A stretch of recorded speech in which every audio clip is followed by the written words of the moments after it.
Joe, any last words of wisdom to pass on to others? Well, sure.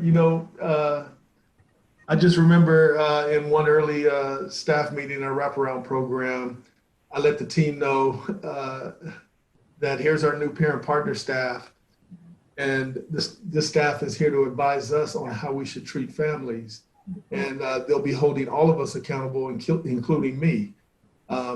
We would also ask their opinion on all aspects of residential changes that we made, because we're bringing families in at intake more, and their lived experience lens is unique to them. And they always think of things that we wouldn't have thought of. That outcome was eventually our staff were able to not just tolerate parent partners being involved in the milieu, but actually seeking them out for advice and starting to see the parents a lot differently. Because initially they would judge the parents, for being in a situation, but no one came here asking, no one had their child and said, yeah, I want my child to grow up to be in a residential. So it really empowered them even more. And it has to be genuinely, they have to be genuinely instituted into the program, and not just tokenism. Mm-hmm.